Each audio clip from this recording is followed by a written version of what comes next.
A Little Princess Part 3. Frances Hodgson Burnett, 1849 and 1924.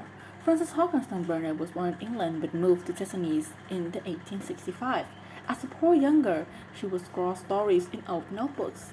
At a time when most women didn't have careers, Hodgson became a literary success. She published A Little Princess in 1905. Focus question. How does a friendship develop between Sarah and Emigrate? Words to know. Bewitch, calamity, disconsolately, disdain, fray, pathetic, profound, savage, select, show, society, trial, connections, writing. Write an essay that explains the phrase opposites attract and how it applies to the relationship between Sarah and Emigrate. Support your answer with details from the text. Social studies. Research boarding schools for girls in England at the end of the 19th century. Then create a Venn diagram that compares the title school to your own. Part 2 of Little Princess. The class discovers that Sarah is fluent in French. The fact angers Miss Mission, who is not. Part 3. Emigrate. On the first morning, when Sarah sat at Miss Mission's side, aware that the whole schoolroom was devoting itself to observe her, she has noticed very soon one little girl about her own age who looked at her very hard with a pair of light, rather dull blue eyes. She was a fat child who did not look as if she were in the least clever, but she had a good naturally pouting mouth. Her flaxen hair was braided in tight pigtail, tied with a ribbon, and she had pulled this pigtail around her neck and was biting the end of its ribbon, resting her elbows on the desk as she stared wonderingly at the new pupil. When Masoria Dervish began to speak to Sarah, the girl looked a little frightened, and when Sarah stepped up forward, looking at him with innocent, appealing eyes, answered him without any warning, in French, the fat little girl gave a startled jump, and grew quite red in her amazement, having swept hopeless tears from weeks in her efforts to remember that Le Mer meant mother and Le Père meant father. When one spoke insensible English, it was almost too much for her to suddenly find herself listening to a child her own age, who seemed not only quite familiar with these words, but apparently knew any number of those, and could mix them up with verbs as if they were mere furrows. She stared so hard and bit the ribbon on her pigtail so fast that she attracted attention to Miss Mission, who, feeling extremely cross at the moment, immediately pounced upon her.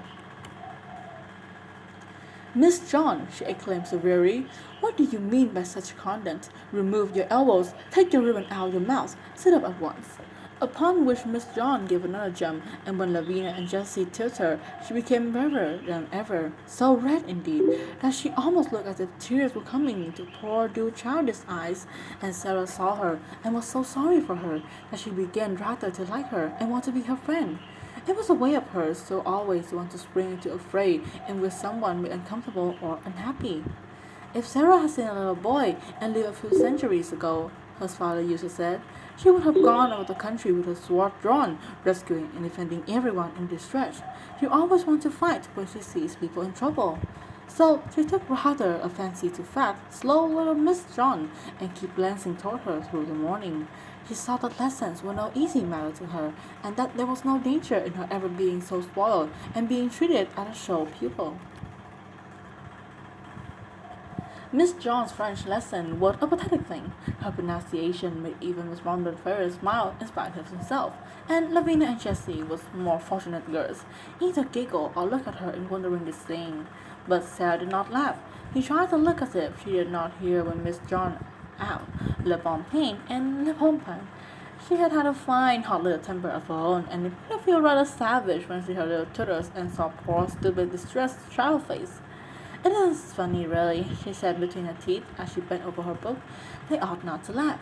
When lessons were over, the pupils gathered together in groups to talk, and Sarah looked from Miss John and finding her bundle rather discontently on the window seat. She walked over to her and spoke. She only said in the kind of thing little girls always said to each other by the way of beginning an acquaintance. But there was something friendly about Sarah, and people always felt it. "What is your name?" she asked. To explain Miss John's amazement, one must recall that new people is, for a short time, a somewhat uncertain thing, and this is the new people who entire school had taught the night before until they fall asleep or exhausted by excitement and contradictory stories. A new pupil with a carriage and a pony and a maid and a voyage from India to discuss was not an ordinary acquaintance. My name is Emma Grace John, she answered. Mine is Sarah Crew, said Sarah. Just very pretty. It sounds like a storybook. Do you like it? Fluttered Emigrate. I like yours.